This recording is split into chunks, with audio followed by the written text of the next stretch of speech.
Allons au Gabon. Au Gabon, le général Oligui Nguema a fait rédiger une constitution. Comment j'appelle ça une constitution? Il a fait rédiger un document de prostitution du peuple gabonais pour le proclamer monarque, vassal du Gabon. Bon, je vais expliquer. D'abord, qu'est-ce que c'est qu'une constitution à la base? Et pourquoi ce que Oligui a écrit là, ce n'est pas une constitution, c'est un torchon. Une constitution, c'est la loi fondamentale d'une république. C'est l'expression la plus noble, la plus élevée, la plus précise de la volonté de vivre ensemble d'une communauté politique. C'est la règle qui règle toutes les règles. Voilà pourquoi on l'appelle la loi fondamentale. La Constitution doit donc être le reflet de la raison, le reflet de l'idéal partagé par l'ensemble des citoyens qui constituent le corps de la nation. Jean-Jacques Rousseau disait qu'elle doit être l'expression de la volonté générale, c'est-à-dire du bien commun, de ce qui est considéré comme nécessaire pour que vivent ensemble, en paix, en justice, librement et également tous les hommes. En tant que tel, une constitution est un document donc sacré. Il représente, ce document, l'expression la plus pure de l'idéal humain, de la collectivité qui se l'approprie. Voilà pourquoi les constitutions sont adoptées par des référendats. On dit un référendum, des référendats. Le référendum est un acte par lequel le peuple est consulté afin d'exprimer son adhésion ou non à une proposition ou à un projet constitutionnel. Oligui Nguema rédige une constitution, soi-disant. Mais qu'est-ce qu'on trouve dans cette constitution? Voici assez rapidement les caractéristiques de la constitution de M. Oligui Nguema. Ça fait tout simplement peur. Oligui Nguema rédige une constitution qui dit que lui, Oligui Nguema, lui seul, il est le chef des administrations civiles et militaires. Article 55. C'est lui seul qui doit nommer, bien sûr, le vice-président de la République. Article 48. Il doit nommer le chef du gouvernement. Il est lui-même le chef du gouvernement. Article 69. Il peut dissoudre l'Assemblée nationale. Article 62. C'est lui qui préside à la justice, au Conseil supérieur de la magistrature. Article 123. C'est lui qui nomme 3 des 9 juges du Conseil constitutionnel, après avoir bien sûr imposé les autres. Article 123. C'est lui qui nomme le président du Conseil économique et social et tous les autres membres du bureau de cette institution. Bref, en fait, Oligui Nguema vient de concevoir une constitution qui dit que le Gabon, c'est lui. Le Gabon. Changer de nom au Gabon. Le Gabon s'appelle désormais Oligui Land. Oligui Land. Le Gabon, c'est chez lui. Le Gabon, c'est lui. Il est le Gabon. Sa volonté doit être faite au Gabon. Les chrétiens, les musulmans du Gabon n'ont plus besoin de leur prière habituelle. Dans la prière chrétienne, on dit « Notre Père qui est aux cieux, que ta volonté soit faite dans le ciel et sur la terre, comme sur la terre. » Oligui Nguema a remplacé la prière modèle des chrétiens. Ça devient notre Oligui qui est à la tête du Gabon. Que ta volonté soit faite dans le ciel du Gabon et sur la terre du Gabon. Car c'est à toi, Oligui, qu'appartient la gloire pour les siècles des siècles. Amen. Ce qu'Oligui Nguema a rédigé là, ce n'est pas une constitution, c'est une prostitution du peuple gabonais. Il n'est en cela en rien meilleur que le sieur, eh bien, Léon Mba.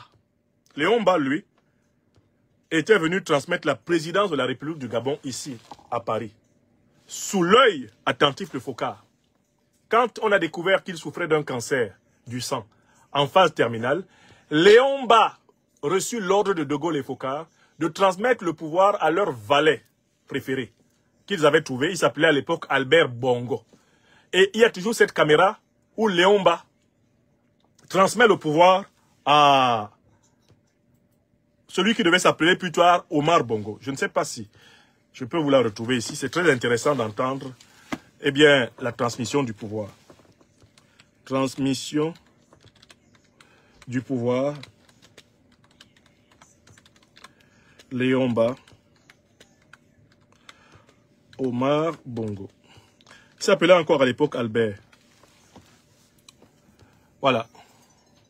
La meilleure adresse de la ville. Je voudrais que vous écoutiez ça. Goûtez au plaisir du fry maison avec Easy Fry de Moulinex. Monsieur le Président, votre mandat de président de la République du Gabon expirait seulement en 1968. Voudriez-vous nous expliquer quelle conjoncture et quelle intention de votre part explique ces élections anticipées du 19 mars? J'ai cru bon de convoquer l'Assemblée nationale. Il est en train de lire un texte. De consulter les membres du gouvernement et leur demander s'il était possible et s'ils ne voyaient pas d'inconvénient à ce que nous apportons quelques amendements à la Constitution. Ils ont tous été d'accord. Et c'est ainsi que le président de la République sera élu au suffrage universel en même temps que le vice-président de la République. Écoutez, il choisira lui-même. Que l'Assemblée nationale aura une durée de 7 ans au lieu de 5. Et il y a lieu de savoir que le Gabon veut faire son petit chemin, que le Gabon veut entrer dans le concert des nations et que le Gabon ne veut plus être appelé comme autrefois la Cendrillon. Pour cela, il faut une certaine continuité, une certaine stabilité. Or, la stabilité, la continuité ne peuvent être obtenues que si ceux qui commencent l'exécution d'un programme, exemple le plan régional, soit écoutez, les mêmes. Ça vient. Il y a une mauvaise pub qui passe à ce moment-là. Ça va revenir.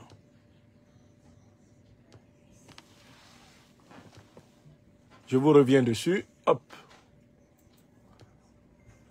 Je veux le moment où il transmet donc, pour ainsi dire, le pouvoir. Très bien. Excusez-moi. Je peux retrouver ça. Voilà.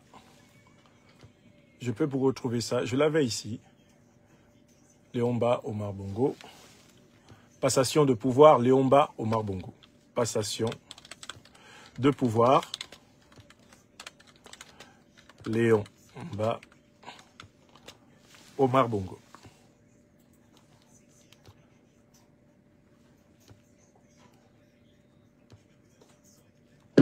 Monsieur le Président, voulez-vous lever la main droite et... Monsieur le Président, voulez-vous lever la main droite et dire « Je le jure ». Je le jure.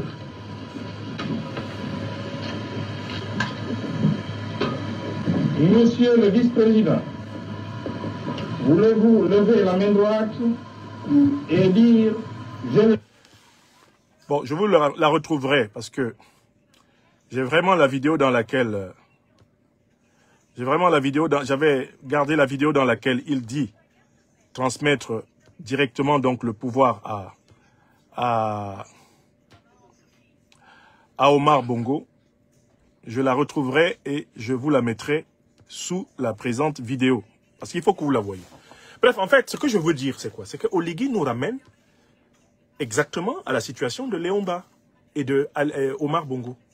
à une situation dans laquelle le pouvoir des Gabonais était confisqué par des individus soutenus par le pouvoir néocolonialiste et colonialiste français, et sans avoir besoin pour cela de consulter en réalité les Gabonaises et les Gabonais. En s'attribuant le pouvoir absolu dans cette constitution qui est antipopulaire, dans cette constitution qui n'est le reflet d'aucune volonté véritable du peuple gabonais, que nous dit en réalité Oligui Nguema? Oligui Nguema nous dit très clairement que le résultat du référendum est déjà écrit. Quand ils ont écrit la constitution, ils ont écrit le résultat du référendum. Le peuple gabonais n'a pas besoin d'aller dans les urnes. Le résultat du référendum a été écrit avec la constitution. Quand on écrit dans une constitution que le président de la République va avoir tous les pouvoirs, celui qui écrit cela a déjà prévu de déclarer que les Gabonais ont voté à la majorité de la constitution. Parce qu'en fait, il ne peut pas s'arroger tous les pouvoirs et prendre le risque de laisser la décision entre les mains du peuple. En s'arrogeant dans le texte tous les pouvoirs, Oligui Nguema annonce une fraude référendaire. Il n'y aura pas de référendum au Gabon. Ce n'est pas un référendum qui se prépare au Gabon. C'est une farce. Le résultat est déjà écrit. Toute Gabonaise qui sait lire le français, tout Gabonais qui sait lire le français, si vous lisez la Constitution, vous savez que le résultat du référendum est écrit dans la Constitution. Quelqu'un ne peut pas écrire une Constitution où il s'arroge tous les pouvoirs. Oligui Nguema s'est arrogé et aller au référendum pour écouter le point de vue du peuple. Il a déjà décidé que c'est lui qui décide. Le texte constitutionnel ne laisse au peuple gabonais aucune fonction dans l'exercice réel du pouvoir. Le texte dit que le peuple gabonais n'a aucun pouvoir, que celui qui a tous les pouvoirs, c'est le président de la République. Celui qui vous propose ce texte a donc déjà en fait pris tous les pouvoirs. Car écrire ce qu'il a écrit, c'est déjà cela encore, c'est le deuxième coup d'État. Oligui Nguema a commis déjà 2 coups d'État. Un coup d'État militaire, néocolonial, mais il vient de commettre le 2e coup d'État. C'est le coup d'État constitutionnel. Rien que le texte de la Constitution soumise au pseudo-référendum, ce texte est un coup d'État. Quelqu'un qui s'assoit, prend sa plume et dit « Si je vais décider de tout au Gabon, je suis le responsable de tout ici au Gabon. » Quelqu'un qui prend sa plume pour l'écrire, cette personne ne peut pas dire « Votez alors ». Votre point de vue gabonaise, gabonais, ne compte pas pour Oligui Nguema. Et vous auriez bien tort de vous distraire à aller dans les urnes, car ces urnes, il s'en fout de leur contenu. Il va proclamer comme Ali Bongo, il va proclamer comme Omar Bongo, il va proclamer comme Albert, comme Léomba, il va proclamer les résultats qu'il vous a annoncés. Son discours est déjà le résultat de l'élection farfelue qu'il prépare. Mieux. Mais pourquoi Oligui Nguema fait-il cela? Pourquoi Oligui Nguema veut-il établir au Gabon une dictature encore plus fermée que celle d'Omar Bongo? Je vais vous donner la réponse à cette question. Et il ne faut pas que vous l'oubliez. C'est parce que le précaré de la France-Afrique est en péril que ce système mafieux a besoin à la tête du Gabon d'un dictateur absolu. Le coup d'État militaire d'Oligui Nguema a été soutenu par la France-Afrique parce qu'Oligui Nguema est la dernière chance pour le néocolonialisme de tenir le Gabon. Si un coup d'État révolutionnaire et populaire avait eu lieu, cela signifierait le démantèlement des bases militaires néocolonialistes au Gabon. Cela signifierait l'effondrement engagé de la domination néocolonialiste en Afrique centrale. Cela signifierait la mort du franc CFA d'Afrique centrale qui est toujours en suspens. Cela signifierait que la révolution ouest-africaine, incarnée par le Mali, le Burkina Faso et le Niger, s'est résolument déplacée en Afrique centrale. Et que par conséquent, par effet domino, la République centrafricaine, le Gabon, le Congo-Brazzaville, le Cameroun, le Tchad vont basculer hors du contrôle du précaré français. Le raidissement du régime d'Oligui Nguema à Libreville est le signe de la grande panique de la mafia de la France-Afrique qui est en train d'être dessouché en Afrique de l'Ouest. On s'achemine dans tous les pays d'Afrique centrale vers des dictatures militaires.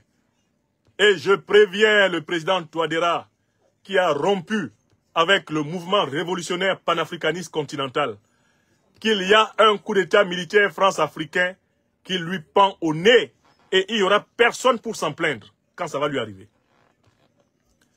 Un coup d'état militaire france-africain a déjà été réalisé pour stabiliser relativement le Tchad. Et chaque fois que le président tchadien, Mahamat Idriss Déby Itno, fait un pas hors du précaré, vous voyez toutes les menaces qui s'accumulent sur lui.